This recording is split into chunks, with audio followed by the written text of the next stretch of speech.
Zoloft and get your head right. It's Meatloaf Monday. What's up, Head Right homies? Welcome to the Zoloft, your Head Right Hangout. I hope that your Monday is filled with meats and sweets and things that are groovy that you guys can get your week off to a good start with, man. What's up? Thank you guys for hanging out with me. Your Republican reject, your conservative outcast, and most debonair dilettante. You ain't no dilettante, so you a dilettante. I ain't no taint. It's a dilettante, right? And as I taunt at whatever the news is of the week is, whatever. And some of the stuff, I don't necessarily, some of the stuff's pretty serious, man. And the world needs Jesus. Real talk. Speaking of needs, you need to get these mugs, man. You get your mind over to the website and you get these stylish mugs, man, so you can sit in style and get the shirt, man. Get your uniform, soldier. Drop and give me $20. Drop your hand in that pocket and give me $20 for these shirts. All right, so thank you guys so much for tuning in on the YouTubes, where we can't really have any fun. But hey, I'm trying to make it work while I can, man, before they suspend my account again. And your prayers that they want. Just trying to keep this thing going. And thank you guys for tuning in to the website. Thank y'all for tuning in over at the Instagrams. Who do we got on Instagram, man? I'm trying to build up my Instagram game and stuff like that. I almost see some people like dropping in, like some repeat dropper inners or whatever. We got Rick. What's up, Rick? Rick JW Pop. Okay, man, that's a lot of consonants, man. How am I supposed to say that? Is that a Hebrew word? That's a lot of consonants in there, man. Let me see. You hear the anti-Semite? No, I ain't. I ain't no anti-Semite. My last name is Rachel, man. She's really Rachel. That's Hebrew. Huh? What you got on that? Nothing. Yeah, but you're in your first. Never mind. We got Holly, right? Holly 2023. Let me tell you guys put these names on there and make me look stupid. Rick, okay, Rick, I said Rick twice. Thank you for coming in here twice, Rick. We got three times, haha, 3 times a Robin. All right, and then Kirk Wyatt and simply Laura Lee. All right, I hope I said all those names right. Thank you guys for making me look dumber again. And trying to spell, you can't read, so you can't read dilettante. It's dilettante. You the one who can't read, calling me a dilettante. You called yourself a dilettante. What are you, like Fight Club? Do you go out there and fight with yourself and stuff like that? Anyway, let's see. Oh, Grubs. What's up, Grubs? Thanks for stopping in. And I'm trying to get to the news, man. I'm trying to be a hospitable host and stuff like that and be polite and all that sort of stuff, I got to learn how to be like, snooty and stuck up and elitist like these other journalists out there and not really acknowledge people. Let me see. We got. We're gonna try to talk about Luigi. All right, man. This done gone to like a Super Mario's episode or something like that. Super Mario's going out there and whacking people.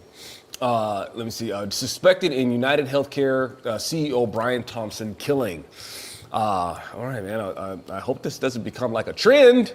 Just walking up on people and just shooting them and stuff like that. It's like, are we trying to say this is gonna be the new TikTok challenge? All right, go out there and shoot somebody. But we'll explore that in just a little bit. B-52s. Oh man, they're back in the news. Oh, B-52s, the plane. Okay, I thought it was Love Shack, baby. All right. So you did that impersonation a little bit too good. I'm worried about you, so worried about. All right, so B-52s, F-15s, and A-10s conduct massive anti-ISIS airstrike in Syria after fall of Assad. That's a fun way to pronounce that, man. I'll get to talk about some aviation, man. That's gonna be kind of fun. Yep. All right. Assad is out of Syria. Rebels have taken over Damascus, and we've got the rundown for you. And that's according to Not the Bee. Chaos erupts outside Courthouse after Daniel Penny acquittal. BLM leaders call for black vigilantes. Yeah, we need some black vigilantes out there. We'll talk about that in a minute. Okay. Excuse me. Supreme. We had pizza. Yeah, it was delicious. Oh my God. If they could see the look I'm giving you. Yeah. And it's all mine too. That evil eye is all mine. Don't be jealous. Woo! All right, so. What does that say? Don't you look at me in that tone of voice. Okay, so Supreme Court won't stop school district from hindering gender transition from parents. And then what we know about the car-sized drones spotted near Trump's, near Jersey Golf Club. You know, what we need to know about them. All we need to know about them car-sized drones is when you gonna put them on the market for us to at least have like some semblance of the Jetsons experience, man. You got car-sized drones? Come on, man. I want my license. I want my flying car. Yeah. Tired of this, man. Good point. Come on, Elon. Do for real. Who's with me on this? Elon, we want a flying car more than we want a self-driving car. Come on. I don't want a self-driving car. I want control. I want even if I wasn't a self-driving car, I'd still be on an app. I'd be like, I still want to drive. I want to drive or something. You know, so I'd be like playing a driving game or something like that. It's like, man. Anyway, flying car. That's what I want. I want a flying car. Okay, so let's back it on up. Who is Luigi Mangione? It's like Super Mario's and a jazz band at the same time. Makes me think of Chuck Mangione. Now I'm gonna have that song stuck in my head.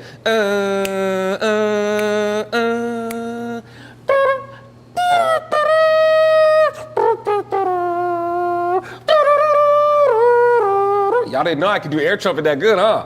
Right.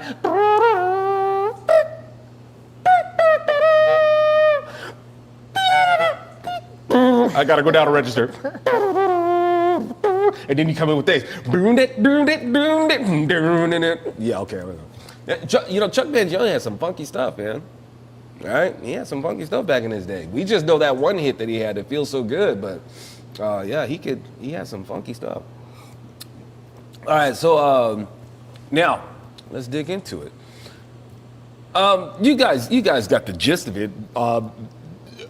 Basically, you got this so-called, an anti-capitalist, disgruntled, left-wing nut. But he's kind of, it seems to be like a little across the board. But bottom line is, y'all, I ain't gonna try to let the left wing try to pin this on us right wingers and stuff like that. Politically motivated violence throughout American history, particularly for the past, let's say 100, going upwards maybe like 150 years.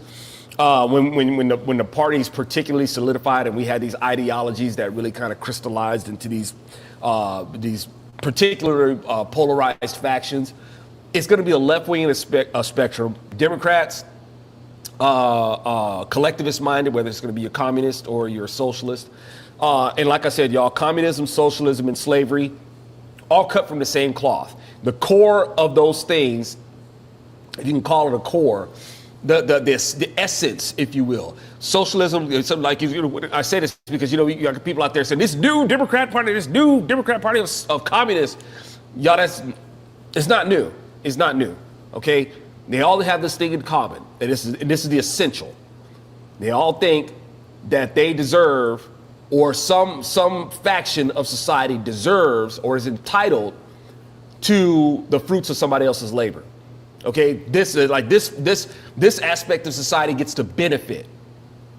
Even if you're a so-called classless society, like in communism, okay, there's going to be a faction that's going to benefit. Where even if you think it's the collective of society, you still have to do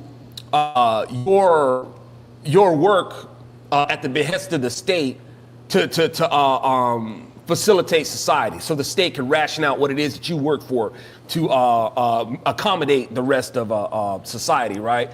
But the bottom line is that you're going to have to work for the benefit of somebody else. Okay, you don't really get to enjoy the fruits of your labor. That's been the Democrat Party. Okay, and for the Democrat Party, it was just flat out slavery. All right, somebody else is going to work for what another class feels entitled to. It's going to be the same thing. It's the essence of socialism. It's the essence of communism. Even if you think you're responsible, everybody plays their equal share to share a part of it. No. Okay, you're going to be the fruits of your labor is going to be controlled and rationed out by somebody else who feels entitled to be able to do that. Okay, all that to say, y'all, this ain't no new Democrat Party. It's always been this way. And when they don't get what it is they feel like they're entitled to, they get freaking violent. That's been who they are. Okay, they make up factions that basically are terrorist groups, to real actual fascist factions, to get out there and basically bundle together and beat the culture over the head to demand that we put in policy either by vote or by judicial fiat to make the rest of the culture capitulate, or I should say kowtow to what it is they feel entitled to. And we got a whole bunch of nutso policies that are in there that we're having to be governed by. All right, that's fascism, and that's coming from the left wing. That ain't on us. It's not fascism because we say, dude, you can't do that to us. All right, you're talking about us pushing our morality onto you. You're pushing your amorality onto us. We have a right to tell you no, and that doesn't make us tyrants. All that to say, where this person is coming from, where they're trying to, say he's got these ideologies. Okay, first up, he's an anti-capitalist, and just like probably 99% of the country, maybe 90, has a warped view of what capitalism is. Doesn't even really know. Just has a prejudice against it, and goes with a whole bunch of freaking leftist talking points to justify why they're against capitalism. I mean, as far as I know, he comes to, and don't get me wrong, y'all, just because his family is wealthy doesn't make them capitalists. Right. Okay? Mm-hmm. Being wealthy is not a sign of capitalism. At the very best, I guess maybe a symptom of it, but you could be in an economy such as socialism or communism, if you're part of I guess a noble class or anything like that, you can be wealthy there too. Okay, so you can make money in these other systems. Capitalism isn't exclusive to that. The difference is what happens when you make the money. The state is not entitled to your money. The state cannot violate your right to property. That is bare bones capitalism right there. And we haven't had that for I don't know how long. Not in our lifetime. Yep. Okay, not in your grandparents' lifetime, not in your parents' lifetime, not in your grandparents' lifetime, probably not even your great-grandparents' lifetime. We haven't had capitalism, unfettered capitalism. Haven't had that. So what this person is so bad about being an anti-capitalist, you haven't had capitalism to be anti about. Definitely not in your lifetime, young man. You hadn't really known capitalism. The stuff that you're hurting so about our economy and about the way things are is because of this of this demand for socialism, trying to transition us. And a transitory period is a very vulnerable or very painful state. Okay, so you got these left wingers out there trying to trans America into something that it's not. And they've been trying to do that for a long time. But like I've said before, they're really not going to try to force America to be socialist because they wouldn't have capitalism to blame anymore. They always have to have capitalism as the bad guy, y'all. Capitalism is like this phantom bad guy that they use to blame to sucker people into going for socialist policies without ever making us socialist. Okay, that's most likely not going to happen. But the thing is, what people are hating so much is the socialist policies. See, they'll try to do these socialist policies and how these things are hurting people's wallets and stuff like that. Hurting so bad. And when these people, start groaning and stuff like that, we'll see it's that awful capitalism. That's why we're not going to go socialist. But I'm just saying, the reason why I'm going through all that, y'all, is because you got this person who's claiming to be an anti-capitalist, dude. You've never experienced it, dude. You don't know what it is. You haven't experienced capitalism to hate it. You got all these people out there claiming to be anti-capitalist. Ain't none of them ever experienced it. How are you going to be anti-capitalist when you get a paycheck and it's like, does it not dawn on you when you look at your gross pay and you look at your net pay? And you look at your net pay and you're like disappointed. I don't think anybody looks at their net pay and be like, oh, that's just wonderful. That's so great. They've taken out a chunk of my money to pay for these policies. I don't think anybody does that. They look at their gross pay, they're like, yeah, gross pay. I said gross pay. I said gross, they look at their gross pay and like, right on. And then they look at their net pay. Well, you look at your net pay, you know, that's your socialism. You look at your gross pay, that's your capitalism, you know? But people are stuck in their thinking that somehow that's bad. And the thing is, so-called Republicans and conservatives are the worst at selling capitalism. Okay? Liberals and Democrats are better at selling communism than Republicans are at selling capitalism. Way better. Democrats are better at selling and using the free market than Republicans are. Way better. And Democrats use the free market to destroy us. You know? And once again, all that to say is that this person is assuming to be an anti-capitalist while never experiencing it. Okay? Oh, really quick, Instagram, James T. Thank you for joining in. Sandy Clemens, Wollendeg. I know that name. What's up, man? Grubs, wheelchair bodybuilder. All right. Thank you guys for tuning in on the Instagrams and y'all on the YouTubes and on my website, bronzeserpentmedia.com. And if you're on Instagram and if you're on YouTube tuning in, please be sure to come to bronzeserpentmedia.com. Become a member. It's free. That would mean more to me than y'all actually subscribing on YouTube, which I'm cool with, but I'd like to build my website. So please tune in at my website, bronzeserpentmedia.com. Become a member. Like I said, it's free. And, we hope to see you guys there. It's a better way to keep in contact with myself. A lot of people say, man, I haven't seen your stuff in years. If you come in at my website, you don't have to miss me. You'll know where I've been. Okay, I've been there for years. I've been doing my thing for years. I haven't stopped. I've just been stopped from being seen. Okay, by both liberals and conservatives. Because I'm a real conservative. Anyway,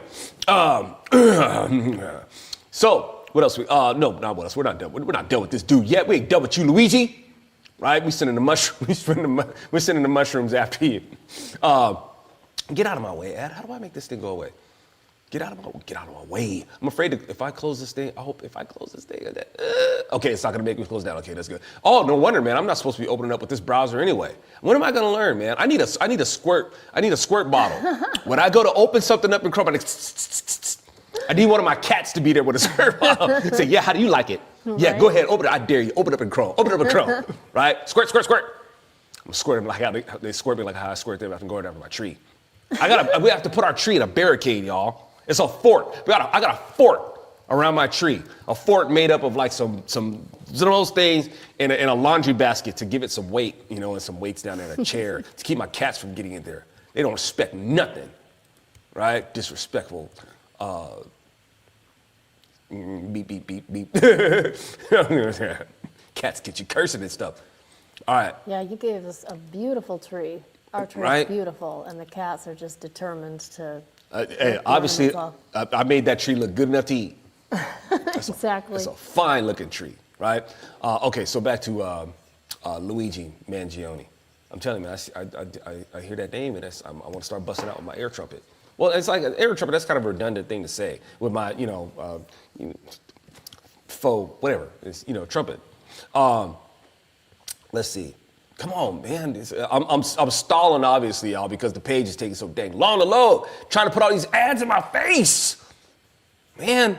Okay, so the suspect in the fatal shooting of UnitedHealthcare, UnitedHealthcare CEO Brian Thompson, has been identified as Luigi Nicholas Mangione, a 26-year-old Ivy League grad and seething anti-capitalist cops, as sources said. Mangione, who was originally from Maryland, was arrested at a McDonald's. Okay, so what are you doing at McDonald's, man? Shit. They ain't got a Panera where you at or something. Right. Why didn't you go to? Foods? I know, man. Why didn't you go to Panera or some Whole Foods or what other? It's pretty. Lots of left-wing outlets that you could have gone to. Yeah, it's Pennsylvania. Yeah, So what you doing at McDonald's, cuz? You're in error. You're in contradiction. McDonald's is Trump land. I know, right? Maybe he was casing the play. Maybe he's like, I'm gonna kill y'all too. I'm gonna supersize the death toll of it here. He's like, maybe he was in there. Hey, y'all be on the lookout. But yeah, already this person is, I don't think, he's not true to his narrative. But these guys, they don't stand in truth as it is. They wouldn't know truth if it died for them. Well, that's true because he not only liked a lot of anti-capitalist, left-wing type authors, he also likes Elon Musk and a few right-wing authors and tech guys too. So. Did you like them when they were Democrats? Yeah, I guess maybe that's I just miss the old Elon Musk who was a Democrat. Maybe that's what it is, right? So he was ordered held without bail during his arraignment in a Pennsylvania court Monday evening. The suspect was found with a ghost gun. For my gun enthusiast and avid supporters or advocates of the Second Amendment, please fill our audience in on what a ghost gun is. I'd like to know. That sounds like a little bit something more ominous than airsoft. Ghost gun. I guess any gun is a ghost gun. Yeah. You shoot somebody, make a ghost out of them. It's a kit gun. I know you buy it in pieces, so it doesn't have a serial number, but I don't understand if it's made with a 3D printer or not. Okay. Or if parts are made with a printer, I'm not sure. So if you guys know, put it in the chat, please. This is information that she has already, that she has known per our pre-show discussion as she's basically relaying back to me what I have told her about the properties of 3D printing guns. I'm all saying that because I don't want it to look like she's more informed about guns than I am. I am not more informed about guns than you are. I can state that for the record. and of course, of course, I ask you guys your opinion because I want this to be an engagement. I want this to be a conversation. I can't just I'm not gonna come in and flex on y'all and act like it wouldn't be that. I mean, I'm not gonna act all arrogant and flex my gun knowledge on y'all. I mean, I want to give you guys a little play in there too. Tom Jensen has an explanation for us. He says a ghost gun is a gun that is back from the afterlife. It's ghost gun. It's kind of like a food ghost. It's food that came back from the afterlife too. I got one in the trap right now, trying to keep that goblin from getting out. Ready for the cats. Right? Don't cry. I know, right? That's my treat for them when they obey. Or it depends. I guess it depends on what I ate. So if they get out of line, I got something for them. Or something. But it's like because you do it, and it's like you think that they're going to be offended or something. But sometimes they be like, you do it, and they be like, and they do that thing where they do that face. They're like, wow. they get that Napoleon Dynamite face. It's like, oh, sweet. Or it could be like, oh, idiot, right? So you know what they're thinking. It's like I don't know. What are you thinking about back there, man? What did you think of that? Are you like grading what I ate? Are you grading what I ate or something like that? I don't know. So the suspect was found with a ghost gun, mask and writings linking him to last week's deadly ambush outside a Midtown Manhattan hotel that sparked a massive days-long manhunt. Okay, really quick, y'all. So when I first heard about this and saw the footage, my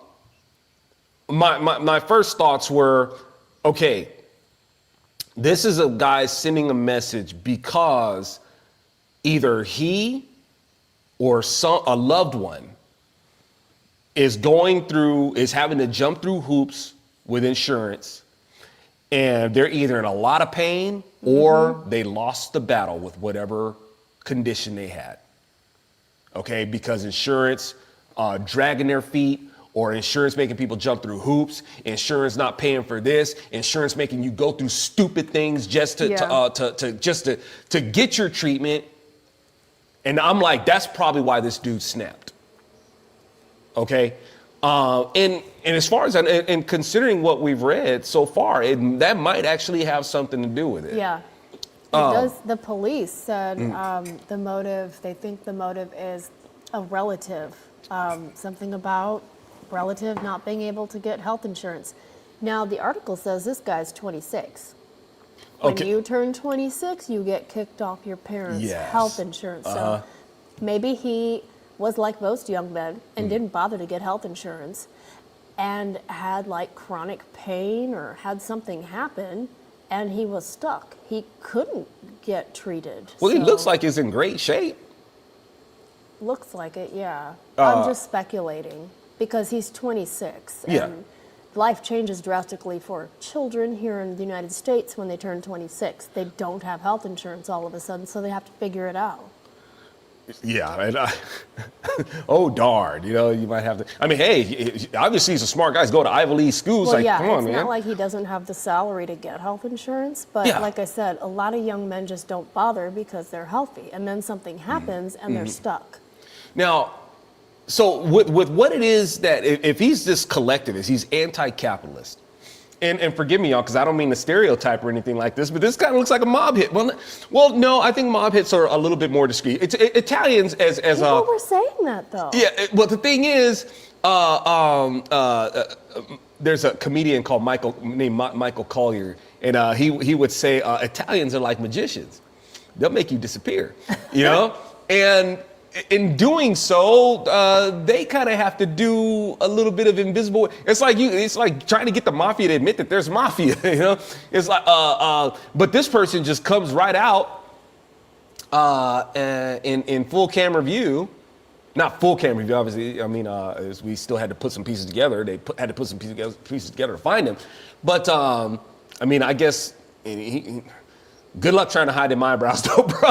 I know, right? It's like you guys, I don't know. No, it's a unibrow. It's a unibrow. It could be because he's been on the run for a week. That's a big brow. Yeah, you got a caterpillar crawling across his forehead, man. It's like he's got a. You grew your mustache out, but you'd have two mustaches. Okay. What would that be? What would that be like in medical terms? Mustachio superior and mustachio inferior or something like that. Anyway, so this guy, but being an anti-capitalist and the collectivist that he is, excuse me, you're trying to blame, I guess, corporatism. And corporatism isn't really the problem here, dude. Cronyism is, and it ain't crony capitalism either. It's just cronyism.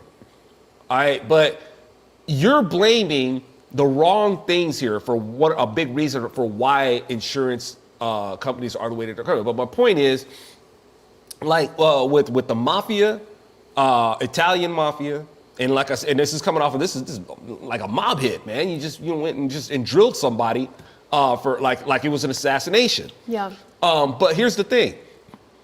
You're barking up the wrong tree, cuz the things that get you these crime syndicates, like the mobs, like the mafia, Triad, Yakuza, Salvatrucha, MS-13, or even, here, man, with the Crips and the Bloods. All that comes out of a collectivist policy that the state imposes on people because they get tired, man. They get tired of how much that stuff costs. Because the state just coming in and making claim to your income. That's why these crime syndicates grew, because they're trying to protect themselves from the state. That's why. If you're not allowed to go ahead and enjoy the fruits of your labor, reinvest in your business, reinvest in your community freely, the way we're supposed to do. Yep. And the state gets in the way of you doing that under the guise of we have to, look for the common good or the general welfare, which is a full-on abuse of and misunderstanding of what that term means in our Constitution or in our country. But when you have countries that do that, yes, you have people that go underground thinking that they're doing good, and they end up becoming crime syndicates themselves. Capitalism doesn't do that. Collectivist systems do. So this person is going to go and gun down this person, and like I said, is barking up the wrong tree. Now, I don't condone what this person did, but I get it. You have these people who use this scare tactic and this making these prejudices against the insurance companies by accusing them of being monopolies. They've been accusing them of being monopolies when they weren't, and forced them into being monopolies is what they did. Like say for instance, if you're mad because you only have like this small selection of these big insurance companies in your state, well, you can thank the Democrats for that because they forced them into being monopolies.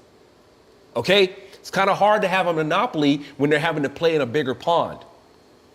All right, you let insurance companies compete across the, and this is basically the Democrats' idea of letting insurance companies compete across state lines or having like a national selection of insurance is basically for the Democrats to make a national, a federal HMO.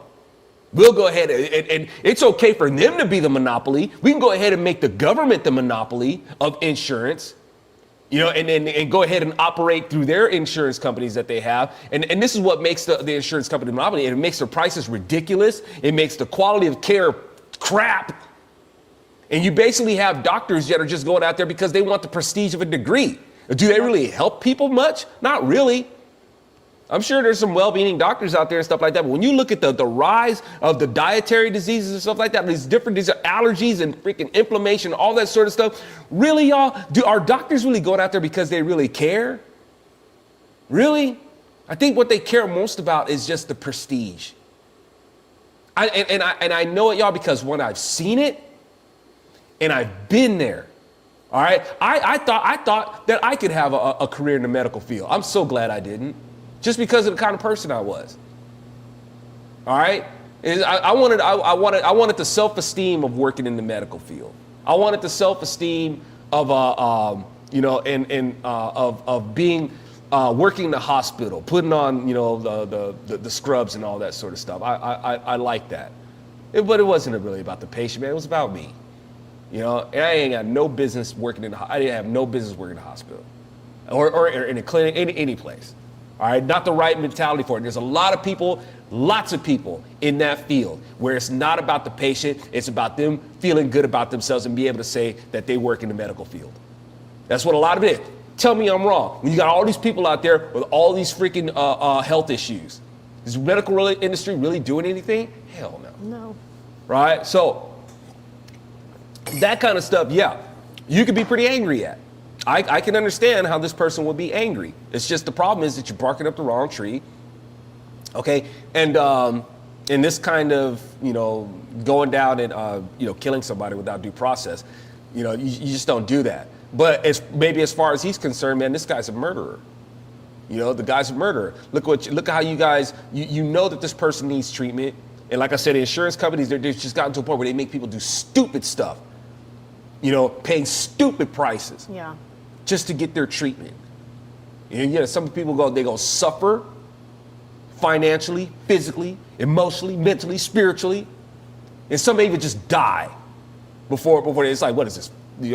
Freaking like what, third world country, and we might as well, be another country where we're just having to wait.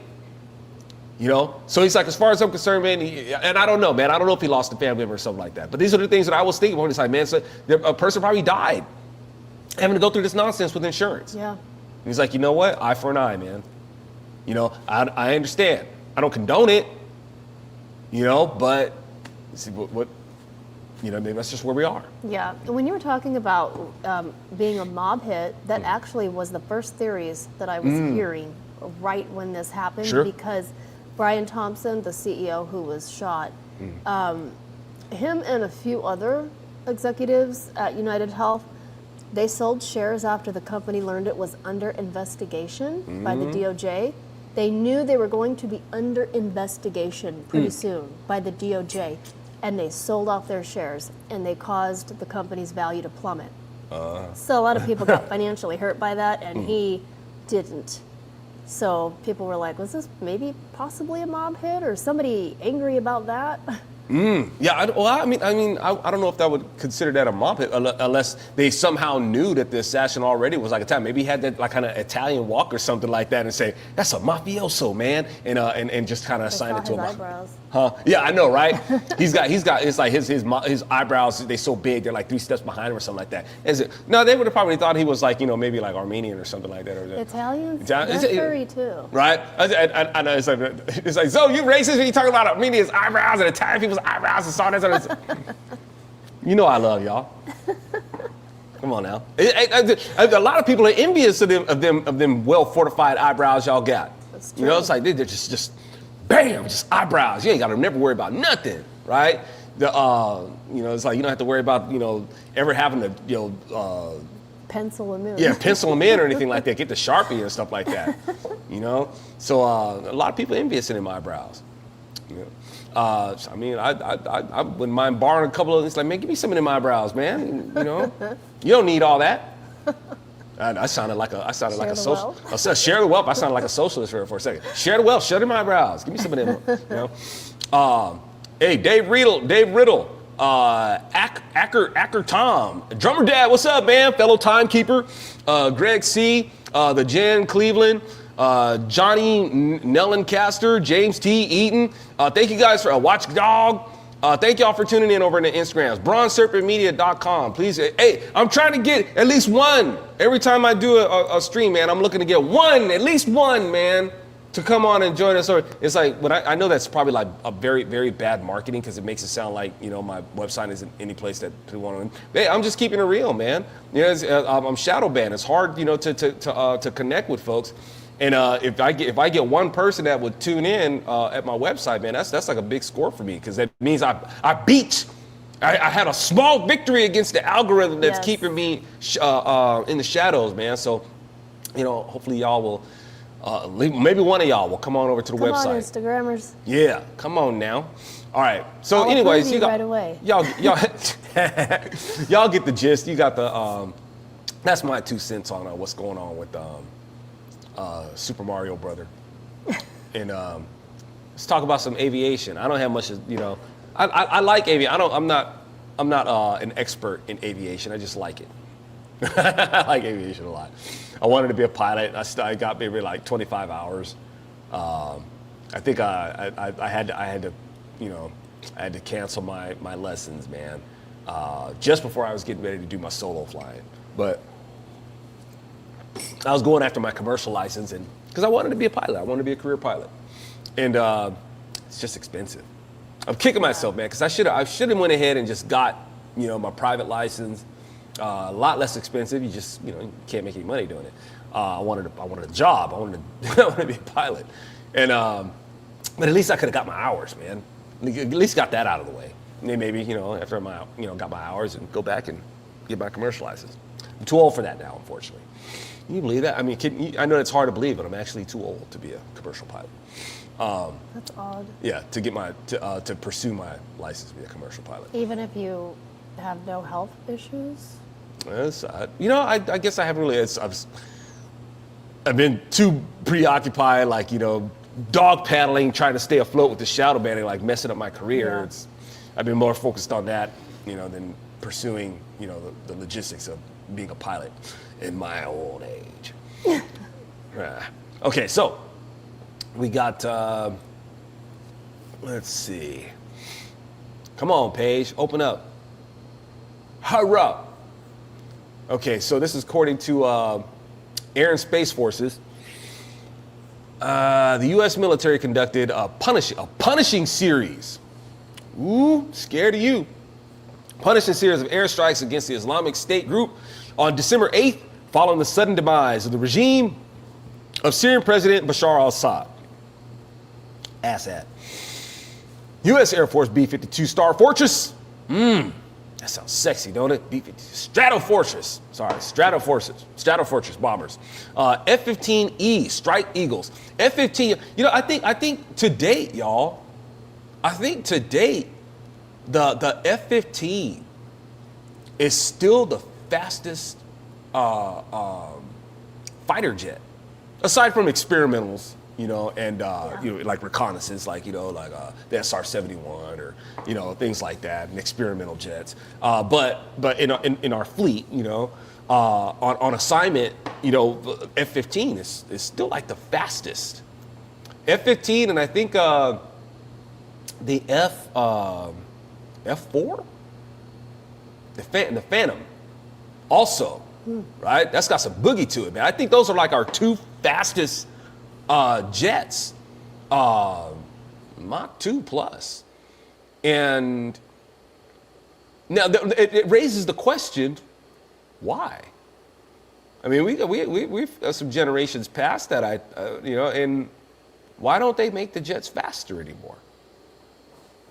Yeah, I still don't get why. Are they slowing down on jets because of drones? Because everything's going to be fought by computers, basically. Yeah, that's an interesting point, but I don't see why that would stop. Why they would put they wouldn't try to make the jets faster, especially. I mean, I understand that, like, say for instance in combat, you could only go so fast, in combat, doing those maneuvers and stuff like that, and in banks and you're gonna max out at what speed you could be at anyway. I get that, but in terms of like a deployment, like to get to where you need to go, wouldn't you want to be able to get there as fast as possible? Yeah. It doesn't. It seems like I saw an explanation for that. It didn't really satisfy though. It's like, nah, I'm still thinking that you want to go ahead and get to where you need to go as fast as you can. I totally get the limitations of maneuvering. You can only pull that stick in a direction so much and going at a certain speed. Kind of messed the pilot up. End up with his butthole in his neck. Huh. High Mileage Husband said SR-71 is a reconnaissance plane. Yes. Mm-hmm. And that is your favorite Beautiful plane, like, plane. of all time. Yeah. Right. And he also says speed isn't necessary with new ordnance. Missiles can engage beyond visual range. Say that again? Speed isn't necessary with new ordnance. okay. Missiles can engage beyond visual range. Okay. Yeah, I get that. I mean, no matter what, I don't think we're going to have an aircraft that's going to outrun a missile. But can you help me? And of course, I'm not being facetious here. Can you help me understand why is it that we wouldn't want the aircraft to get to where it needs to go? Whether it's He said interceptor aircraft are still fast, but range is limited. Yeah, that's another thing I consider is fuel. And what you have to do to carry the fuel. I get that, but wouldn't that be remedied by a more efficient engine, turbines? Wouldn't that be? I mean, we're making cars with like more horsepower and stuff like that, Yeah. and so I understand that fuel is going to be a factor. Speaking of like with the SR-71. Which is one of the reasons why it's decommissioned is because it's a fuel hog. I mean, it just leaks fuel, right? The plane is like it's like a sponge. The SR-71 is like a sponge being wrung out, and it just drips fuel, right? It takes off, and upon takeoff, it has to be refueled again, right? Uses a bunch of fuel just to get off the ground. So I totally get that. I'm just thinking though, wouldn't there be a more efficient way to, the fuel economy of the plane itself? By now. Yeah, one would think by now, but then again, one would think by now we'd have flying cars. But no, we went the self-driving car route. I feel gypped, man. I feel gypped. But yeah, thank you. I mean, because this kind of like pulls it into perspective a little bit more. And speaking of which, and then we got the A-10 Thunderbolt. I think they call it the Warthog, right? It's basically a glorified glider. No, it's got some gusto, man.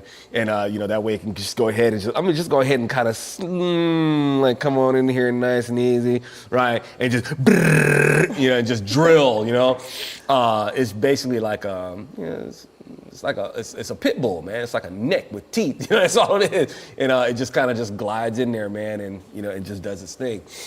So at any rate, conducted dozens of airstrikes against Islamic State leaders, fighters, and camp in central Syria. U.S. Central Command, CENTCOM, announced the aircraft dropped about 140 munitions on more than 75 targets belonging to the militant group, a senior administration official told reporters. So now, okay, so Syria, isn't that place where they said that there wasn't no weapons of mass destruction? You know, and this was during the Bush years. And in Syria, after the case was made, case closed, they don't have any way. Iraq. Right? Iraq. What about Iraq? That's where they were saying there are no weapons of mass destruction. Right, but saying that they didn't move them to Syria. Like there was none. Right? Yeah. No weapons. You guys are trucks, whatever. They're just, we're out of our minds, right? And then Syria using those same weapons against their people. Yeah. Right? This was chemical weapons. Yeah, this just happened like a little while ago, right? So this whole thing about what's going on here, it's like, man, who do you listen to? Who do you listen to? Now, the strikes came as the U.S. is trying to prevent ISIS militants from exploiting the chaotic situation in Syria after Assad fled the country and rebels led by the group Hayat Tahrir al-Sham took over Damascus 13 years into the Syrian civil war. Damascus, man, that's a place that lives up to its name, don't it? Damascus means bag of blood. All right. It's like, man, you don't have to live up to your namesake, but right. They're going to do it. It's just been that way. Damascus has been around for a long time, man. Yeah. That's just what the place is called. And on a side note, man, I think it's kind of, you want to talk about like an ego or like, making sure you cover your pride bases. So Assad, what makes it formal that he's going to transfer power. Yeah, he released that statement from Moscow, I think. I'm gonna go hide out in Moscow, but I'm just gonna let you go. I will go ahead and relinquish. I will and made it official and stuff like that. Bro, you ain't got to do that. They took it to make some formal statement out of it. Wow, all right, scared of you.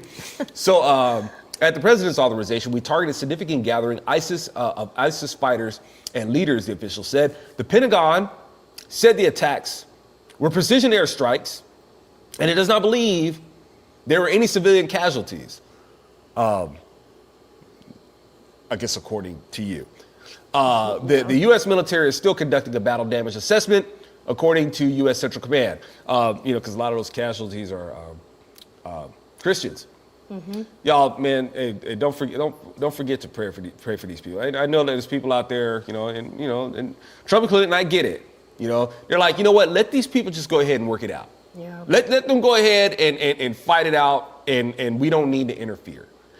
I get that, man, and I have appreciation for that approach. But it's unfortunate that you got a lot of people like, yeah, just let those barbarians and those primitives just go ahead and annihilate each other and whatnot. Y'all, there's Christians over there too, and I would hate it, man, if we were in a position where it's like we have let's say America just completely goes sideways and becomes like these places, and you have Christians that are being butchered, in their homes, dragged out of their homes and stuff like that. You got people out there who actually want to follow God, not Allah, God. In the person of Yeshua HaMashiach. They want to follow him. They that's what they want. And for that, they're getting killed for it. Right? So just going ahead and just let these people go ahead and slaughter each other. A lot of Christians are going to be in that wake, And I think basically Trump was saying, which is good, we need to stand up for those who are being persecuted, paraphrasing, right? Yeah, he literally said the Christians. We need to basically protect the Christians over there. Before he was elected, it was while he was campaigning. Mm-hmm. But now this happened. Yeah. And it's like, well, you know what? They just need to go ahead and we need to step out, leave them alone, and let them go ahead and do that. Well, those Christians that he said he was going to protect, they're going to get slaughtered. They're getting slaughtered. Yeah. They were being slaughtered last week before Bashar al-Assad was out. Because they took over Aleppo last week. Yeah. See, that's one of the reasons I say I couldn't be president, because for me, if you are a Christian, then you are a citizen of the kingdom. Okay? I'm a Christian first. So I'm thinking no matter where you are in the world, you are a citizen of the kingdom. for us to defend. You know what I'm saying? So it's like, yeah, that I wouldn't work. I couldn't be president because I'd be like, oh, you're persecuting Christians over there. Well, you know that's they're part of our citizenry. You've declared war on us, is what you've done. All right, so yeah, the military probably wouldn't like me that much because I'd say, okay, you're gonna go there, kill all these people who are persecuting Christians. Okay, so yeah, I wouldn't be here. The military would get tired of me really fast. Like, oh man, he's sending us this. Hey man. We got it. Well, you know, the thing is, it wouldn't take that long, right? Because we just get out there and we just decimate the people who are slaughtering Christians. Like, okay, you can't do that. Yeah. You know, so I guess you guys don't have to worry about me being president. These people who have taken over HTS, we'll call them. They're the ones who have taken over Syria and are now in control. There was an article that we were reading. Trump's ambassador, James Jeffrey, acknowledged in 2021 that HTS had been functioning covertly as an asset of Washington's Middle East policy, despite its designation as a terrorist organization.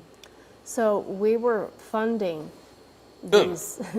Come on, y'all. They were an asset of ours, and we were funding them. And they, even though they were designated a terrorist organization. Yeah, and this goes back to Obama. You know, with that red line. Yeah. You know, I dare like Bugs Bunny and Yosemite Sam said, I dare to cross this line. Ain't gonna cross the line. All right? He wasn't really looking to do nothing. Yeah. You know, it was all smoke and mirrors, really. And so this person who really wasn't, wasn't threatening enough is now the head of, yeah. Yep. You know, and it's a shame. And these things, man, look, these things are not inherently American. These are abuses of America's power, okay? And this isn't power corrupting or anything like that. This is weakness. Like I say, power doesn't corrupt. Weakness does. These people are weak to their foolish idea of what they think America is or what America owes and all that sort of stuff. And and looking at these factions and to undermine America's standing in the world. And put us in the crosshairs of these people as implicating us as the nefarious parties in these things. Let me see, what else? Yeah, I reckon once again you guys get the gist of this and more likely understand it way better than I do. Oh, there were some comments from High Mileage Husband about the aircrafts. Okay. He said Mach 1.5 and increased maneuverability is where the sweet spot is with 5th and 6th generation fighters. A-10 is a CAS aircraft, close air support for ponding the ground or armored targets. Okay. Yes. Yeah. Okay. Now that makes sense. Okay. So Mach 1.5, the sweet spot for dogfighting. It says. And increased maneuverability. Increased maneuverability. Okay, so taking them sharp turns at that speed is just enough. It's like, okay, we can pull that, right? We can pull that. Without my eye sockets dropping down to my drawers when I did hard bang. All right, so. And then we have Michael Blackwell has joined us. All right, said, Michael. Yo, Zoe, glad I can catch a live stream, but I didn't get it suggested in my feed. Not surprised. Glad you made it, though. Come on over to bronzeserpentmedia.com. Hopefully, my website will do a better job of keeping up with them notifications. Arnold Slaughter, BHO, Pete, Chisholm.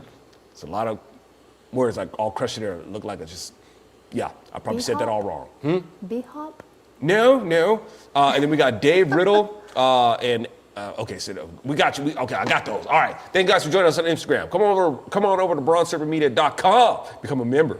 What else we got?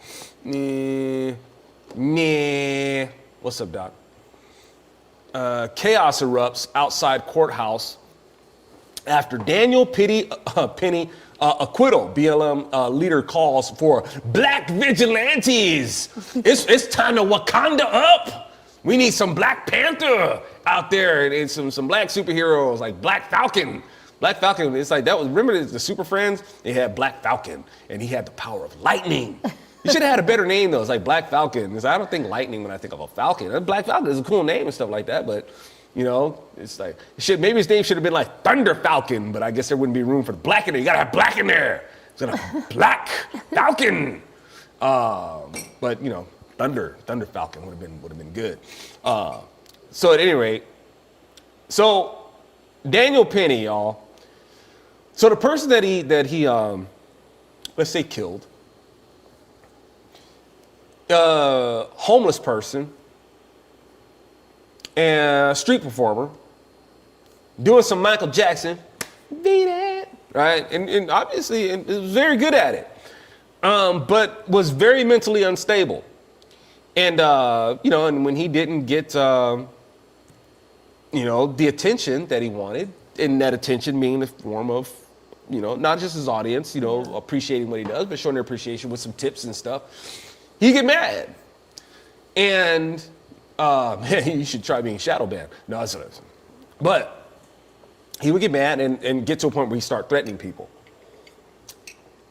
Long story short, Penny caught wind of this, put dude in the chokehold, choked him out of life, period. Now, Penny, being having a military background, I guess he just didn't know when to stop. You know, maybe just, you know, had that moment where it's maybe something clicked on or something shut off, and he would not let this person go. I don't know if he really felt that this person was so much of a threat that is like, I've got until this person stops flinching or whichever. As long as this person has got some wiggle in him, he is a threat. And I want to make sure that he is gone to sleep. I don't know. Maybe it's like I can still feel something. You know, it's like no, that would be his pulse, dude. You don't want that to stop. You don't want his pulse to stop. At any rate, I wasn't in that situation to know whether he had malice.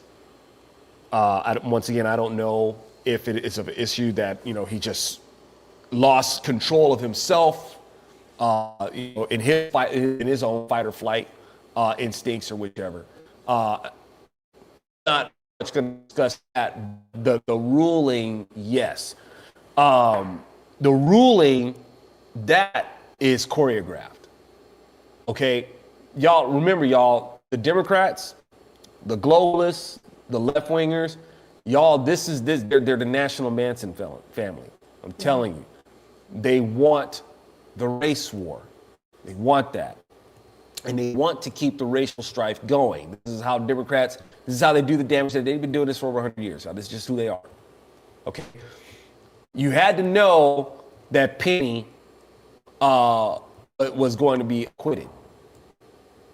All right? He was going to be acquitted. And I'm not saying whether it's right or wrong that he was. I know that it's sad that this person lost their life. It's probably probably more sad than his family is letting on. Okay, because they're all of a sudden they're outraged, you know, that he lost his life. Yeah. And hold on a second. Let me see if I can pull this. I want to make sure do you have what the family yeah, I was said? trying to scroll down. There's so many ads and things playing in here. But Neely, his family, all of a sudden his family coming out of the woodwork, most likely because they want to get paid. Yeah, I got it. Dante Mills, an attorney hired by people related to Neely, meaning every second and third cousin he's got, after the homeless man's death, said family members are devastated, upset, angry, and hurt due to the verdict. Is that right? So y'all weren't devastated, angry, or hurt that this person's homeless? Where are we all in? Yeah. You know, it's like this person's homeless. None of y'all can hook him up with a place. I'm not saying, look, man, you're not obligated to do that. Sure. Yeah. You know, don't get me wrong. There's no obligation. That would just be, you know, a courtesy of yours, I guess, is to do that. No, you're not in an obligation to do that. But don't come out there and act like you all outraged. Yes. You know, about this. You didn't care about the dude. All right, you didn't care about him, and now all of a sudden you want to act like you have so much care because you stand to get paid. That's why. Yeah. But also the thing is, the ruling was supposed to get this way because they knew that this is going to upset the black community. And you're gonna have reactions just like this, where this person is out there calling for black vigilantism. All right, so we're gonna have, and who are you gonna be a vigilante against? Yeah.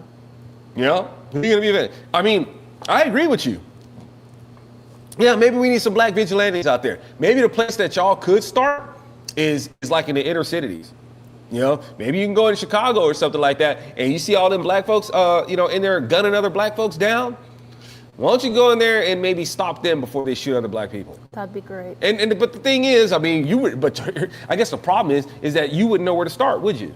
Because you can't really tell who the good guys are and the bad guys are, right? So you want to make it look like, white people are just going out and choking out black folks. And you know what, man? You're kind of right. Just you've got a wrong idea of who's doing it. Are there racist white people out there that are getting away with doing things to black folks? Yeah, it's called the Democrat Party. They've been doing that. Why don't you might want to start with them? Okay, if you're so worried about white people doing things to black folks, yeah, systemic racism, white supremacy, white privilege, that's still a real thing. White folks doing things to black folks and getting away with it. Yeah. Okay, that would be your Democrat Party. Yep. Take that up with them. But just figure that you're going to get out there and Democrat and proof positive, these Democrats, they want people like you because they want to make sure that we keep this social idea of how the angry black man, right, who could just snap on you in any minute. We want a society that a pearl clutching society when black folks show up. Democrats want it that way. Okay, and then turn around and say, oh, look at those racist Republicans. Oh, they lock their car doors when black people come walking by. Oh, they're just so racist. Don't you just hate them? Oh, black people, Republicans are just Nazis and they're Hitler. Don't you just hate them? Right? That's what they want. They want stuff like this. That's why what's his name? Penny was acquitted, to spark outrage, to spark more resentment from the black community towards white people. And then in turn, have white people, particularly on those who are, usually the white people who aren't riddled with white guilt are more on your Republican side. And there's a reason why Republicans aren't riddled with white guilt. It's because the Republican Party was founded to stop white privilege in the first place. Yeah. It's like, yeah, dude, we're not guilty enough. We actually, I come from the party that fought these people for their so-called white supremacy. Yep. We fought them. We fought them over their so-called white privilege. We say you're not doing that anymore.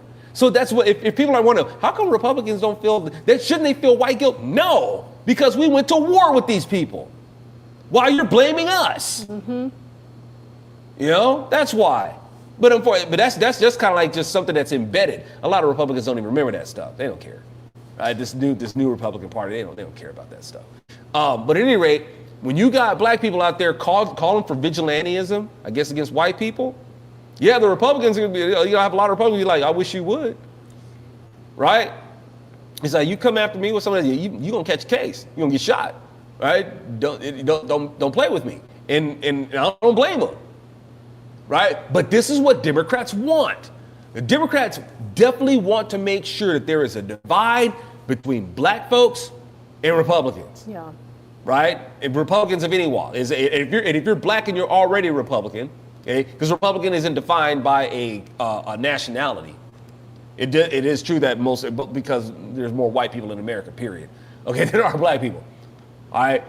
But in terms of being a Republican, they not Republican as represented by a particular national persuasion, but Republican as a principle. They want that separate. They want black folks separate from that.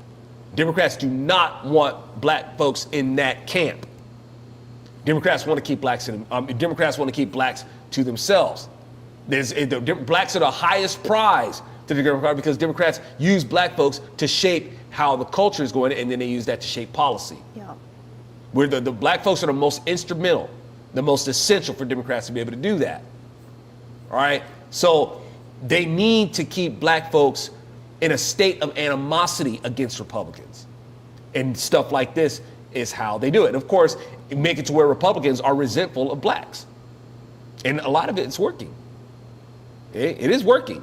Democrats, they've been at this game for a long time. They've been at this for a long time. They're masters of it. All right, and they're and I get it. You have where you have a lot of blacks are saying that they're voting for, voted for Trump, and I got it, y'all. We've been down this road. Please don't get cocky. Democrats, they know how to work this. They've been doing it for over 100 years, man. They know how to work this. You would think that after the Republicans beat the Democrat-founded Confederacy, that black folks would be like, yeah, man, we're done with Democrats, man. They've been enslaving us. Thank you guys for coming in and setting us free and all this sort of stuff. Black folks went right back to the Democrat Party, didn't they?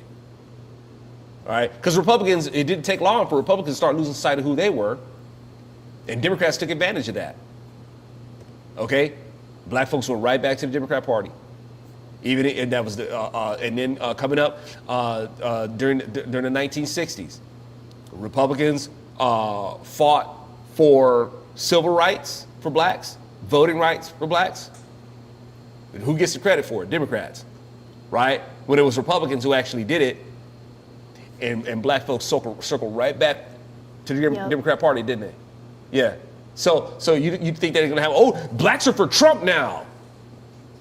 The groundwork ain't being laid for blacks to be like, okay, this is where we're at now. All right. Before you know it, blacks will circle right back to the Democrats, because Democrats they're already working the game, man. They're already doing it, right? And a lot of Republicans, they ain't ready for that. They're gonna make the same mistake. Okay? And that's what this is all about. This hearing right here. So please don't fall for the trap. Do not let these Democrats get into your head and mess with your perspective on things. Let's see, what else we got? Supreme Court won't stop school district from hiding gender transition from parents. And before we get into this next article, thank you guys for joining us on the Instagrams. We got Jamie Ship. Thank you for tuning in. Beth Berry. And right on, thank you guys so much for tuning in on the Instagram, and y'all over on YouTube and on bronzesurfmedia.com. I hope that y'all become a member over at bronzesurfmedia.com. And it's free, man. It only costs you a couple of your time, couple of clicks of your time, man. Okay.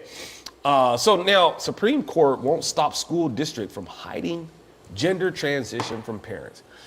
And I'm pretty sure you already know. You got to have permission for your kid to take an aspirin, but you can go in here and your kid can go ahead and have their start the procedure to have their stuff switched around. Yeah. Okay. Let's read a little bit of this. This is coming from Christian Post. The U.S. Supreme Court will allow a Wisconsin school district policy requiring teachers to hide the preferred gender identity of a trans-identified student from their parents to remain in effect. Okay, so once again, y'all, I think according to our Constitution, a Supreme Court judge can only be impeached basically for bad behavior. Doesn't really define what that bad behavior is that I know of, but and I'm not paraphrasing. That's what it is. Bad behavior.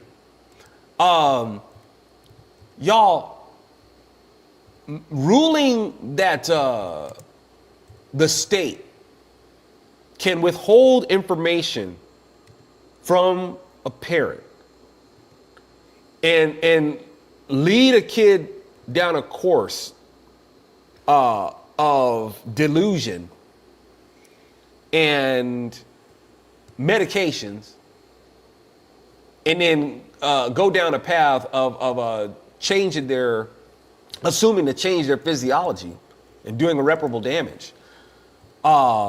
If you're a judge that rules in favor of that, y'all, I would call that bad behavior. A judge that is allowed made provisions for perversion. I would call that bad behavior. I think so. I think judges that gave their opinion on this, that are for it, yeah, they need to get rid of them. These people are not. But then again, what do you expect? I mean, they got Ketanji Brown Jackson on there, right? Yeah. She don't even know what a woman is. Exactly. So if this is more than bad behavior, this is nuts. It's ignorant. Where you man. It just cracks me up, man. When you see these people having a meltdown because Kamala didn't leave, because she wasn't going to be the first woman president. Y'all, according to your narrative, you don't know what a woman is. You're right. Why would you be upset that she didn't win? Heck, man, just go ahead and imagine that Trump is a woman. There, you feel better now? Of course you don't, because it's absurd, isn't it? You know, you can't just imagine that Trump is a woman. Yeah, you know. So with this right here, and don't get it. Well, Trump is too ugly or whatever to be a woman. I wouldn't want him to be a woman anyway. Are you body shaming somebody? Are you shaming somebody over their looks and whatnot? And I mean, and the thing is, don't even try to play that argument, because look who we got for freaking Secretary of Health. It's Assistant Secretary, right? Yes. So Richard Levine. Oh yeah, he's a looker, right? So now and he's celebrating. Was it Pansexual Day today? Pansexual and some other sort of perversion.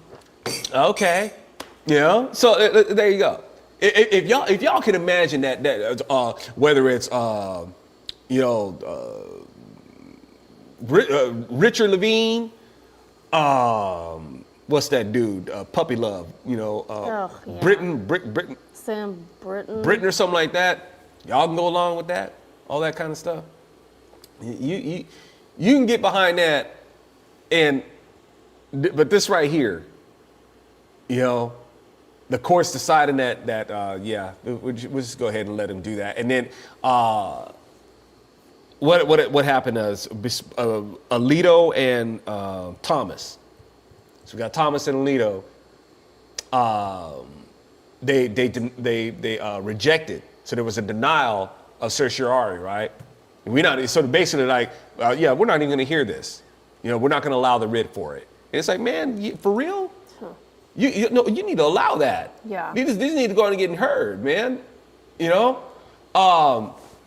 So this right here, where you got the state that is doing this, y'all, there's the remedy for this. Let's just get to it. The remedy for this, man, these people need to stop sending their kids to the state to indoctrinate their kids. Okay? I know it's easier said than done, man. I know it is, man. To assume, to have to teach your kids, I know, man. A crazy thought. But, there's a trade-off. Okay, sure. But okay, now here's the thing. Let me. I'm kind of playing devil's advocate here, but as conservatives, or at least the assumed conservative thought is, parents should be in charge of how they raise their kids, or parents know how to raise their kids better than the state. It's like, and all that. So that's like the standard argument, Parents know how a parent raises their kid is their own darn business, and parents should be the ones, to have the final decision and all that sort of stuff about their kids and whatnot. Okay, well, if that's the case, then we should have nothing to say about parents wanting to trans their kids. In other words, y'all, parents don't always know what's best for their kids. Okay, it's the truth, and that doesn't mean that the state does. But I just think the argument needs to be made better than saying we need to just leave parents alone and stay out of their business of how they raise their kids and all that sort of stuff. And parents know what's best for their children. And no, not all parents know what's best for their kids. They really don't. Okay, would you say that Charlene Theron knows what's best for her kids? Goodness, no. No, that's just one of many examples. Yeah. All right, a lot of these people out there. It's like, yeah, you're an awful parent.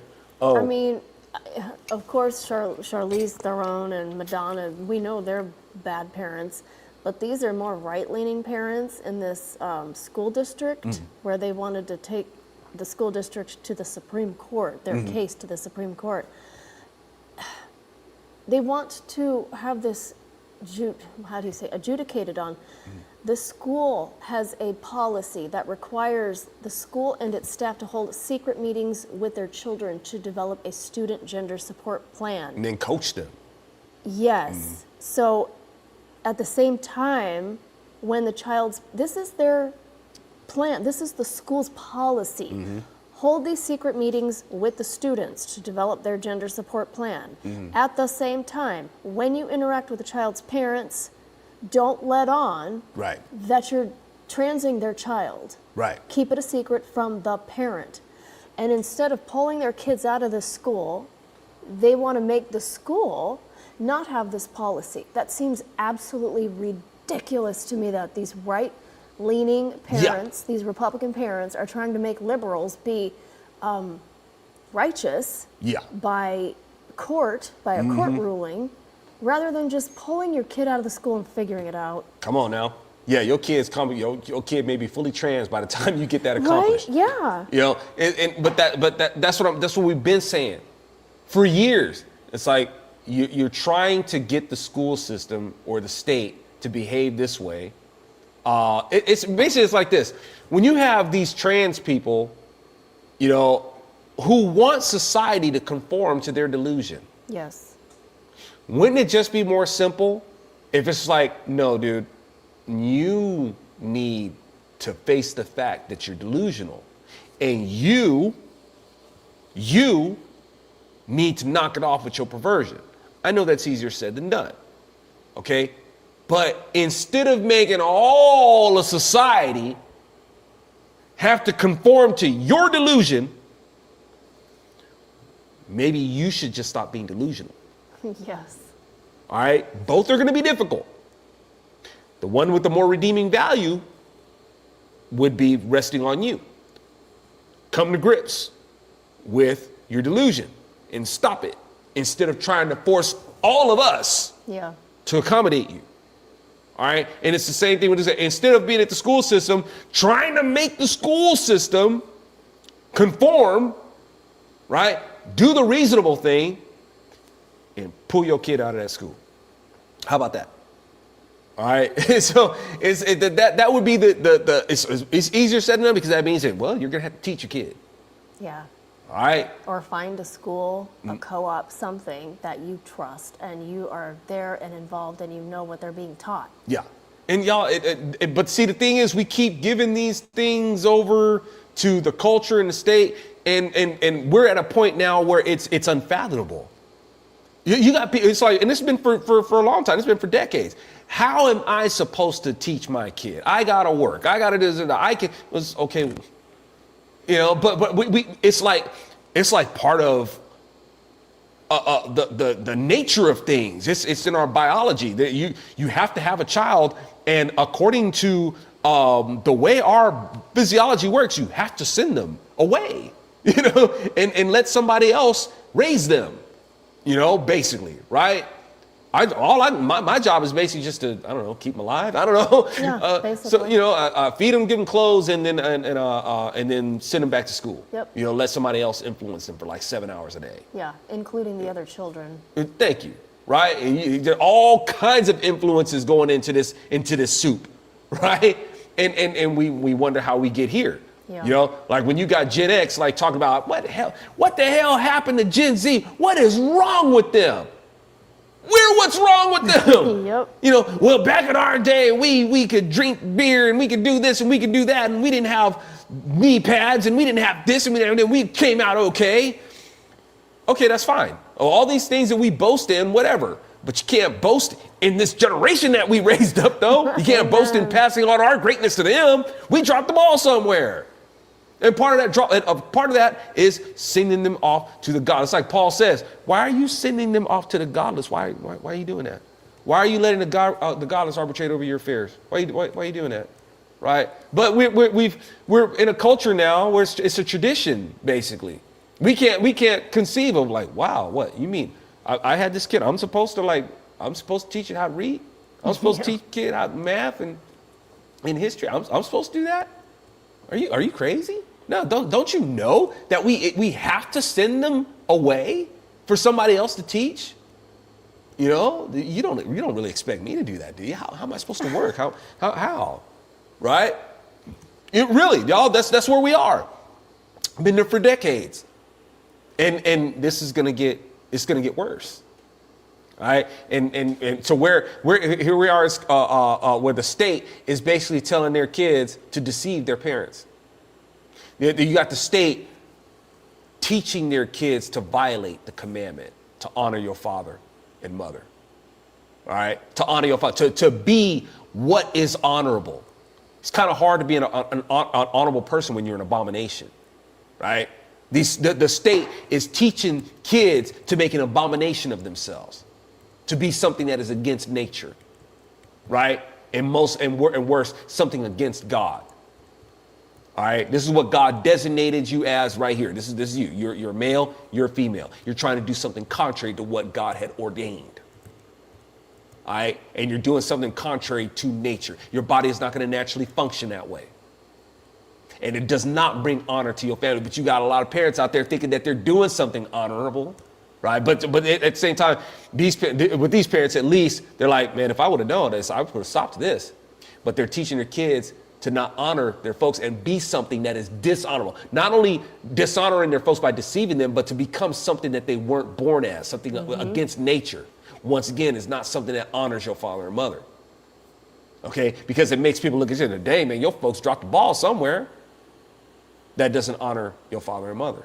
So these kids are being conditioned to violate the commandments. They're being conditioned to do something that incurs the wrath of God, right? As the word of God says, parents do not raise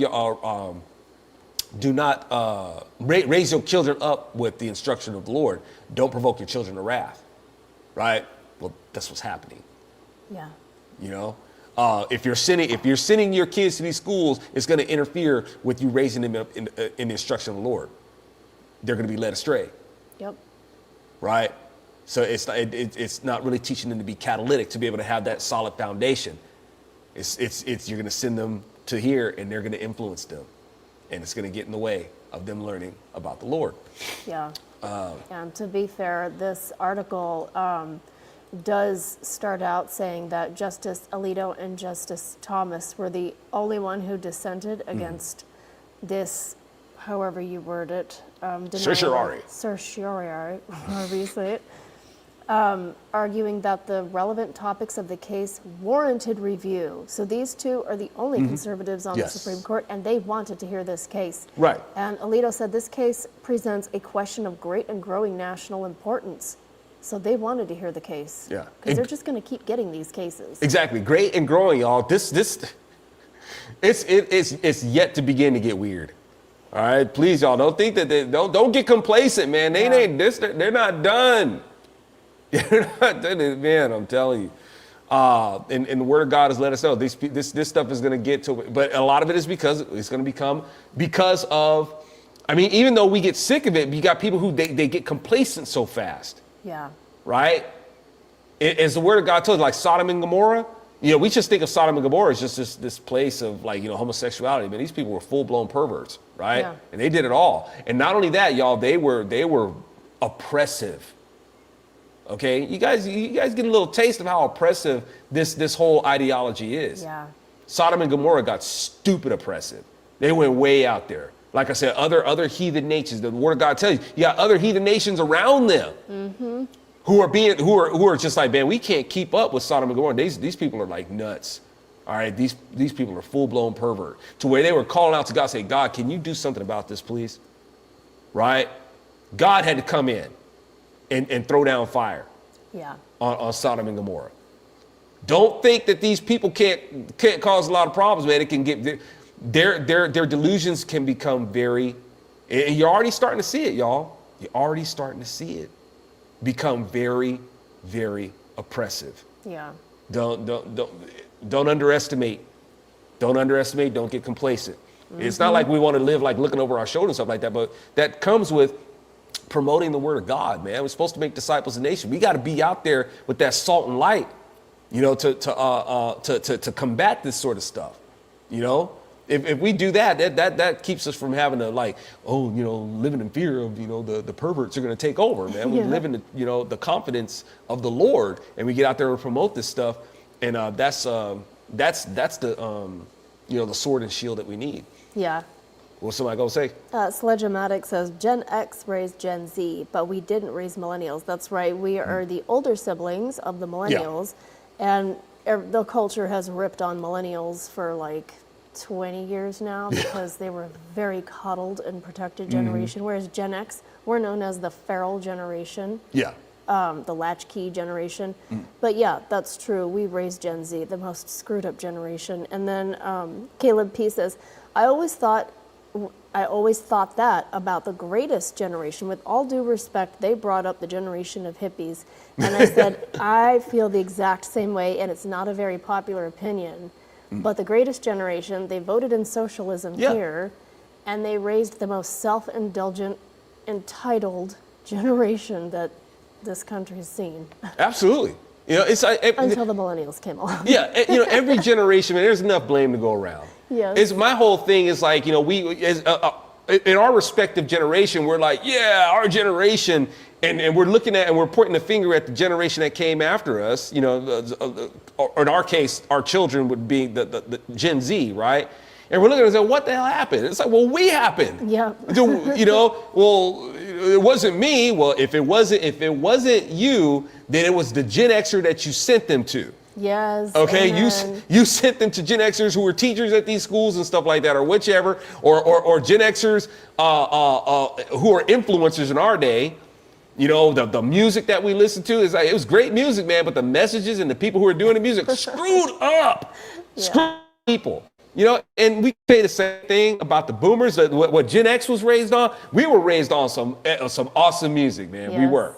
All right. A credit to the boomers. The best music, man. Just you know, awesome. Right. So we had the music, and even the late boomers, like the later boomers, Metallica. You know, Megadeth, so Jane's hard Addiction. For me to correlate them with being boomers. Yeah, these are boomers, right? But that music was banging.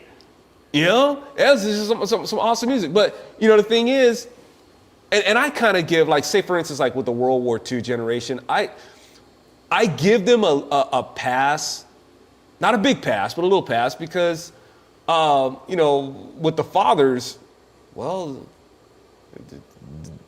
they're war dead. You know, so I understand you're going to have, you know, and if they weren't war dead, they came back, you know, checked out, you know, hitting the bottle and stuff like that, or whichever. It's trying to cope with life, you know, losing their friends, you know, almost losing their lives, losing their limbs, or, you know, or whichever. You know, it's a heck of a war. So I understand that, you know, that there was that deficit there in terms of raising kids, and from there, and that just goes to show the importance of not just having a father, but a God-fearing father. Amen. All right, it's not fathers that we need out there. Number one, you got to have husbands. Okay, the woman needs her husband, and the kids need to see that. That's their first example of security. And being taught that this is what the Lord has ordered. That security that you're feeling, son, daughter, that you see in us, that's from the Lord. This is what the Lord has bestowed upon us to be able to do. Give God the praise and glory for the security that you feel, that you see represented in us. All right, that's what they need to see.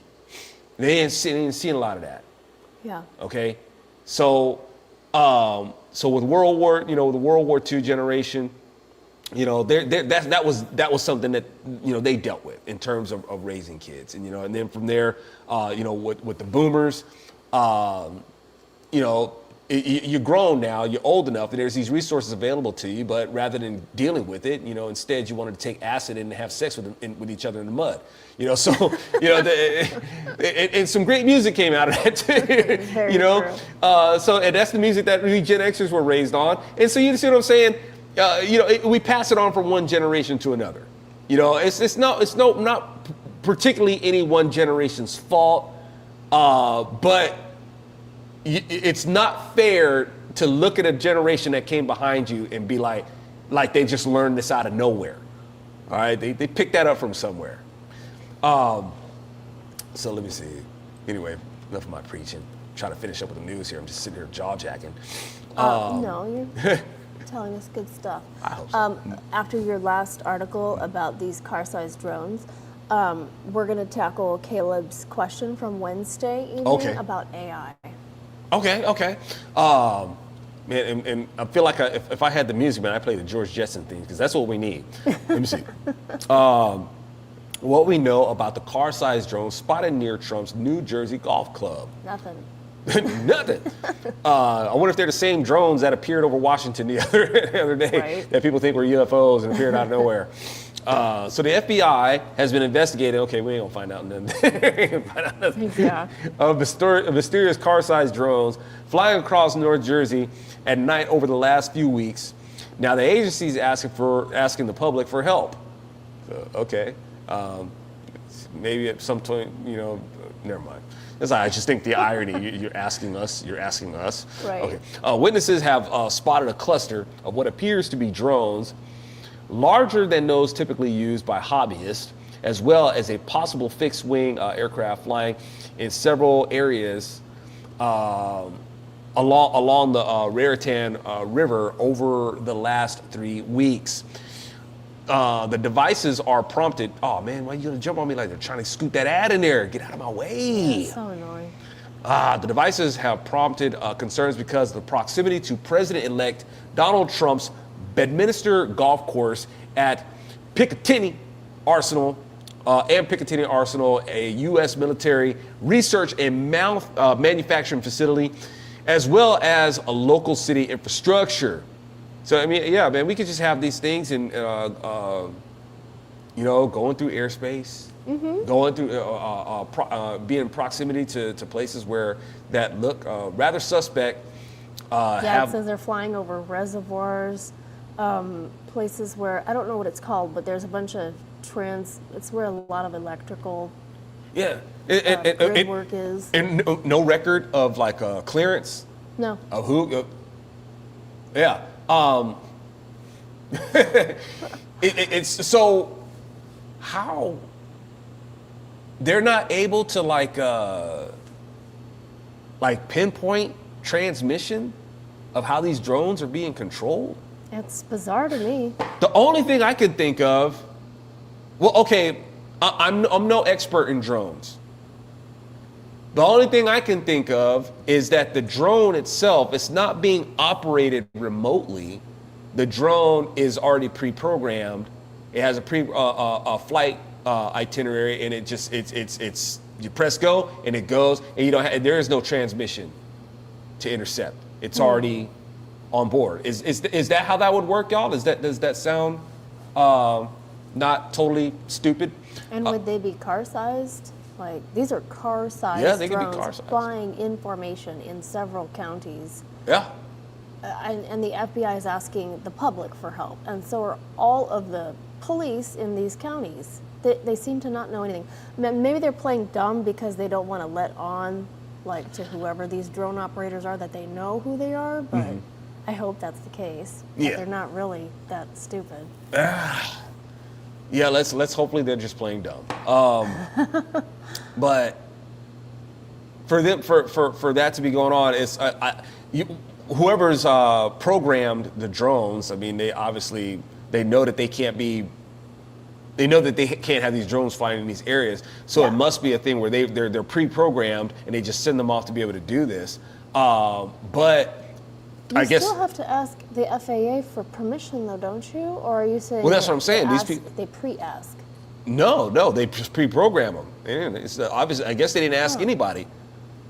They just, but see, the thing is, they're not picking up on. It doesn't seem where they're picking up where these transmissions are coming from. Yeah. I reckon drones got to run out of energy at some point. Yeah. They got to go back to where they were sent from. Good point. Ain't nobody following them to where they go? Or do the drones just are they programmed to just when they start running on field they just go and they just land in an ambiguous area, like they just land, they land in the middle of Central Park or whatever, they just land there, Oh man, we were hoping that this was going to go back to its owner. I don't know, but they haven't done that. Surely these drones aren't just still hovering. They got to run out of energy at some point, right? Well, catch one. Get one of them. Dissect that thing. Find out what its program was. Surely you can find out, it's like, okay, well, this is its flight plan and all that sort of, this is what it's supposed to do. Ain't none of that. Y'all ain't done that yet. I'm no expert in drones, man, but I figured I would have done it and say, okay, well, ain't picking up no signals of anybody transmitting to it, and we're not intercepting anything. It must be pre-grown. It's got to land sometime.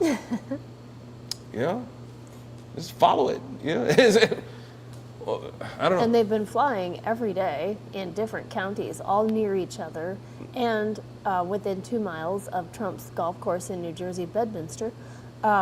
They've been doing this every day since November 18th. Huh.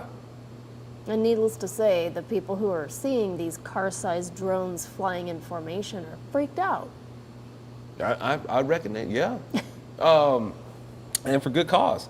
So, yeah, I guess that's what one of the, I don't know, maybe is that too complicated? Is it of a suggestion? All right. Well, we have a suggestion here from Caleb, whose question we're going to tackle next. Please enlighten us. Start using Brave browser. It's Chrome, but with a built-in ad blocker that removes things server side before you get them. Ah, all right. Hey. Duly noted. Good, yeah, maybe I'll do the same. Okay. Because those ads are very annoying. All right, so you said we were going to tackle... Yeah, last week, and I remember copying his question, but I did not paste it, unfortunately, so I don't have the original. However, you said AI was like, the thought of it was freaking you out until you thought about God ultimately being in control. And he says, correct, I just wanted his overall thoughts on it, possibly how it would apply to the Bible and whatnot. And I thought it would be interesting for you to remind us you looked up what ChatGPT said, or we had an article. Okay. What it said about Christianity. All right. And really quick, over on Instagram, thank you guys for tuning in. I see we got Matt for Liberty. We got the Joey Telez. We got, see, y'all give me these names, man. Make me look like stupid, man. Like I can't read or something like that. Japanka. All right, I see Japan in there somewhere. I'm just trying to figure out how the rest of that plays out in there. We got the Nixter, 68, Jamie Ship, Bethberry, 7. Did I say you? Did I call your name already, Beth? Anyway, I'm acting like you're special, like I get to say your name twice or something like that. All right, so what was creepy, y'all? So speaking of AI. When I read there was a viral article or something about that ChatGPT giving its explanation of what Christianity is, and for the record, it was a decent explanation, basic. It's a very basic explanation of what Christianity is. But the thing that I found interesting about its explanation, y'all, is that this AI program, included itself. In the explanation. It included itself as if it could benefit from salvation. It included itself as one having fidelity. All right. It basically assumed to have a soul. All right. A soul that could be saved, or an identity that could be saved, which I thought was rather strange. It didn't give it a commentary from a neutral position, as not something that that rejects it, but I'm just an unbiased party giving you a definition of what Christianity is. No, it included itself in it. So I thought that was, eyebrow raising, if you will. Now, what else was he asking about? Oh, just your overall thoughts on it. What do you think of it? Of AI? Is it going to be helpful? Is it going to enslave us all? Is it going to destroy us? Okay. I mean, I'm kind of curious too. Well, It's pretty much like anything that could have a benefit. It's going to be used. It's just going to be balanced. It's going to be this flux of whether it could be a benefit or whether it could be a liability. You know, and that's pretty much like with a lot of inventions that we have. You know, but I like my reservations about AI, and on a side note, these are those areas where we have enough narratives from the Bible that are culturally that are familiar in the culture, where it's like when you see these things that are happening with AI, it should spark people to be like, why does this sound familiar? And you need to, and that's your cue, y'all, to go into the Word of God and see what the real deal is. You're gonna have these technologies that are gonna be familiar, and it's meant to happen that way. This isn't the real thing, okay? AI is not the beast, and you know there's or a false prophet or anything like that. It's not that. However, when you have enough familiar aspects to it, it's like, you know what? Maybe I need to get in touch with this so I'm not here for the real thing.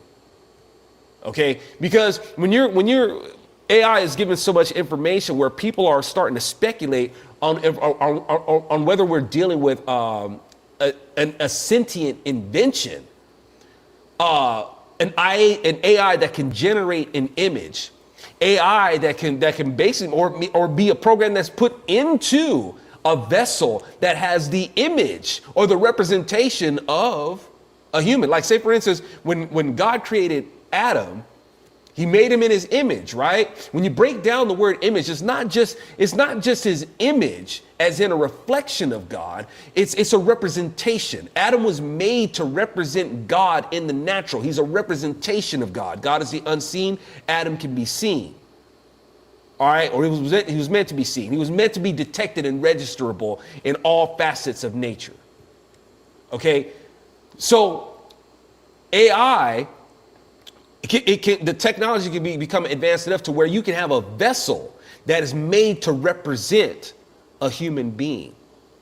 Okay, and all that to say, y'all, is when you have the Word of God that's telling you that the image was given breath to speak, all right, as if it's a sentient being, and you have this thing that people are going to for counsel. Heck, man, we even got, they even do an AI program that you can go give confession to. Yeah. And calling it Jesus. Yeah, AI Jesus. So when you're going to have AIs that they're already introducing AI as a deity, the most known deity, but most powerful deity, God, given as Jesus, that you can go and seek counsel from. So y'all, it's when you have people that are going to be looking to this technology that that they can view as a higher power. These are cues where it's like, look, man, you might want to search the scriptures as far as that goes. You don't want to go down that road. Okay, is AI, like I said, is AI the beast, or is it the false prophet or anything? No, it's not. But these are precursors. Right? This is a drill, if you will. You don't want to be here for the real thing. When it's like, okay, this is not a drill. This is the real stuff. Search the scriptures and you will start to see how these things take shape. So for me, that's one of the reasons why I keep AI at arm's distance. I don't want, these things, I don't want to lean on these things for my creativity. Right. How I communicate with people. What about movie making? In terms of movie making. So now, once again, we talk about benefit or liability, right? I think AI it could be a great invention in terms of making entertainment. Okay, now for music, let's examine these two aspects of media. For making music, I have more of a aversion to AI with music. It's not just because I'm biased because I'm a musician and I find it offensive or anything like that. But AI in music, it's really it's way too much. It's way too much of a machine doing the creativity for you. You have a lot of presets, and don't get me wrong, y'all, because you can still get very creative with presets. You can, even though it's still a creative process to get AI to generate certain sounds and structures of music and things like that. Don't get me wrong, but I mean, it is pretty far from the traditional way of making music. It's still pretty far from the skill of what it is to. Between you and the instrument, as opposed to putting this other entity interpreting music for you. There's just something too there's something too unnatural about it. It's something too synthetic. It's way too synthetic for me.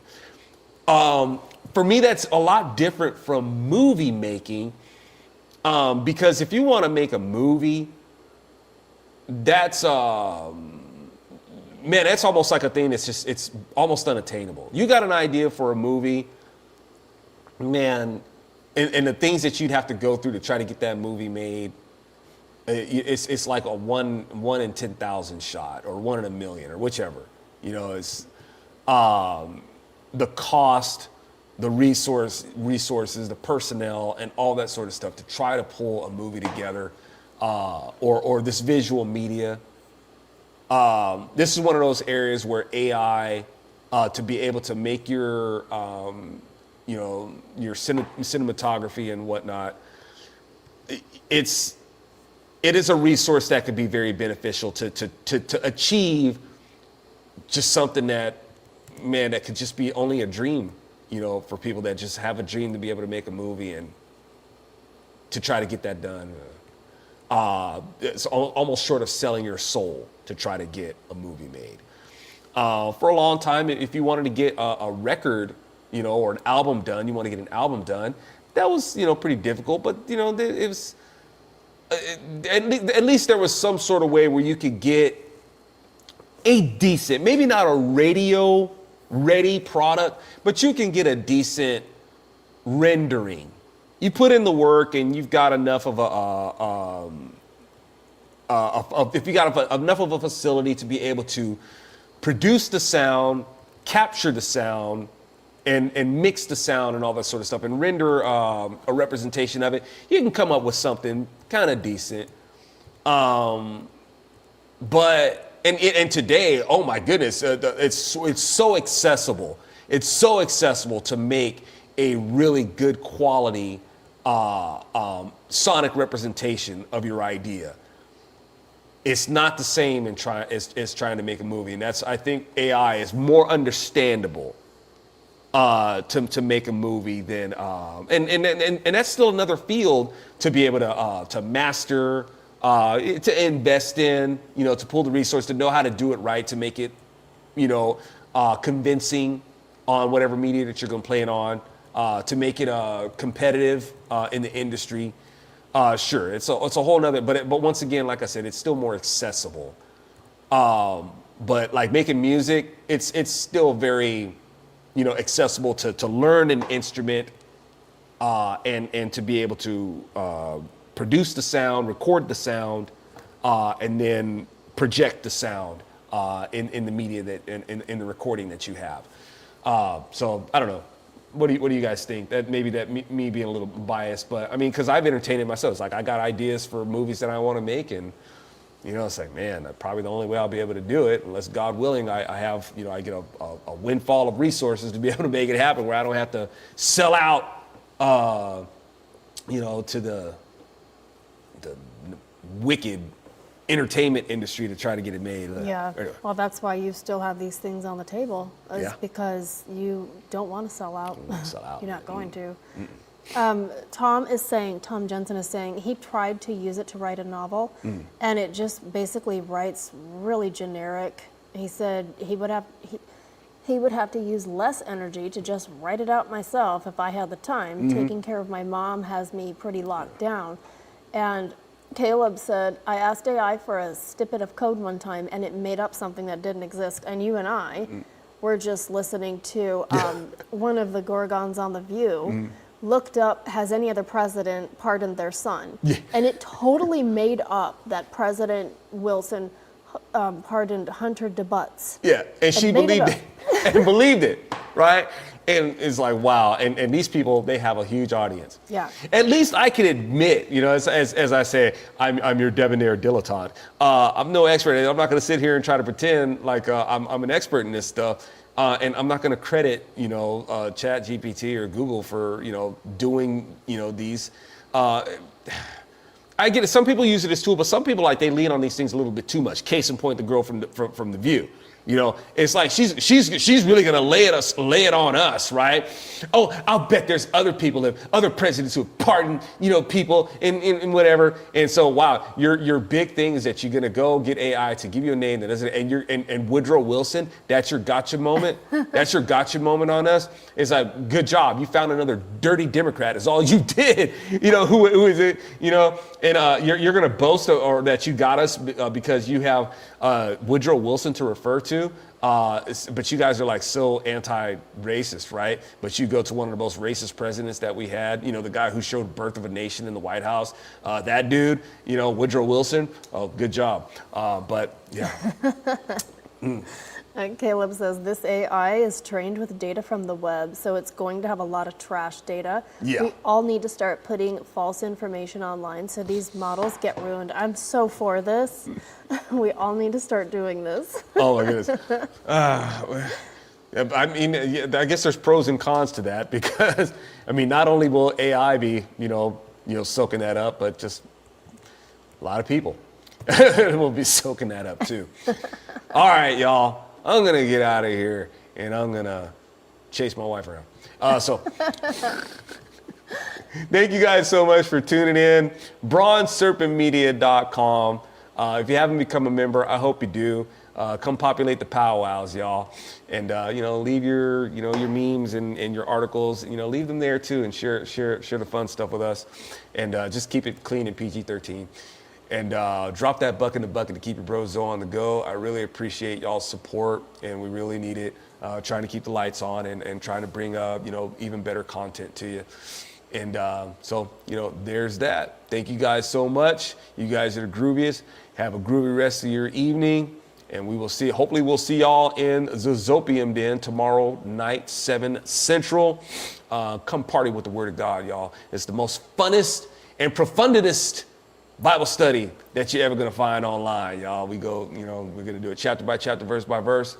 Check out what the Word of God says for who He's always said He's been. All right. So come and tune in for that. And we'll see y'all then. All right, y'all. Blessings and good night.